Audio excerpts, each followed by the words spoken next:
Bueno, como hemos dicho, una de las reformas fundamentales que hemos presentado tiene que ver con revertir los efectos de dos reformas dañinas en contra de los trabajadores que pasaron a cuentas individuales, lo que eran las pensiones, que es la reforma de 1997, aprobada en el sexenio de Zedillo, y de 2007, esta reforma aprobada en el sexenio de Felipe Calderón.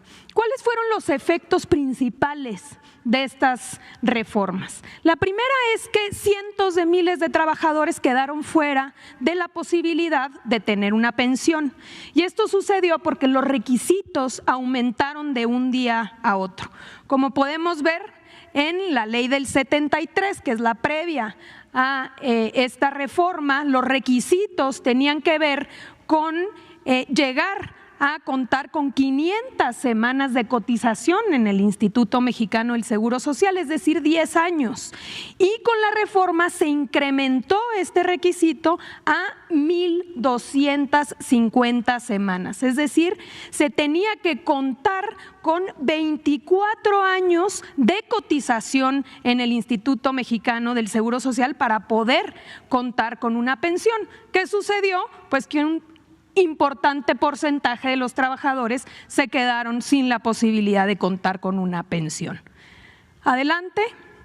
Pero también otro de los efectos tuvo que ver con pasar los recursos a cuentas individuales y que los rendimientos están dando porcentajes muy bajos del salario. Ya tenemos ejemplos de los primeros que se empezaron a jubilar bajo estas nuevas reglas y cómo el porcentaje de su salario disminuyó de forma significativa. En la ley del 73, los trabajadores están yendo con un promedio del 89% de su salario y ya con las nuevas reglas, en el caso de los que cotizan en el IMSS, con 27%, y en el caso de los trabajadores al servicio del Estado, que fueron impactados por la reforma del 2007, con 60%. Derivado de esta realidad es que en 2020 el presidente Andrés Manuel López Obrador presentó una reforma, adelante, que fue muy importante y que tuvo efectos muy importantes. Una reforma no muy conocida, pero que fue fundamental.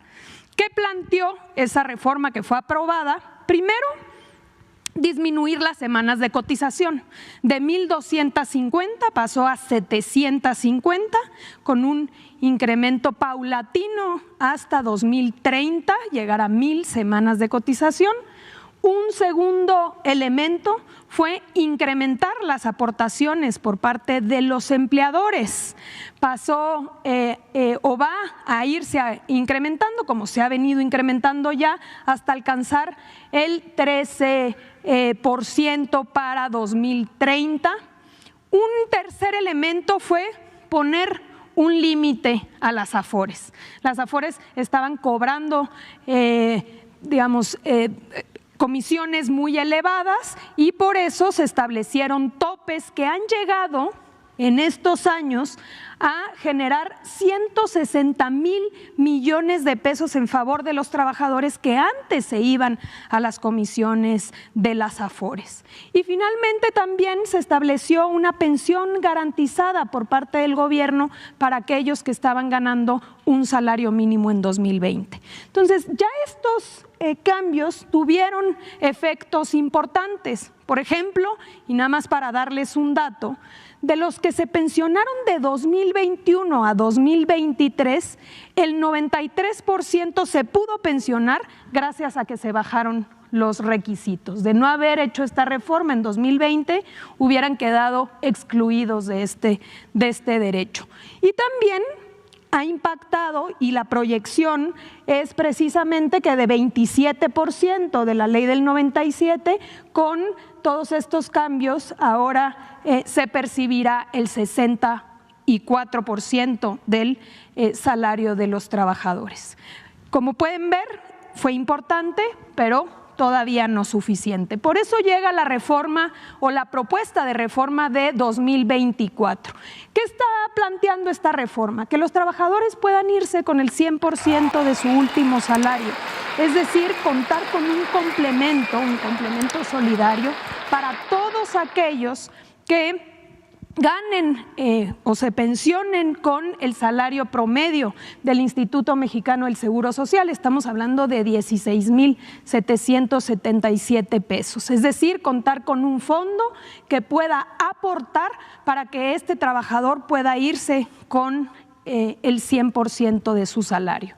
¿Cómo vamos a fondear este complemento? Adelante. También se establecen las fuentes de financiamiento ya en la ley. Estamos hablando de entrada de los recursos de las operaciones del instituto para devolverle al pueblo lo robado. Todo aquello que se confisca por parte de las fiscalías, producto de delitos que van al pueblo, al instituto para devolverle al pueblo lo robado, ahora van a ir a este fondo de pensiones para el bienestar.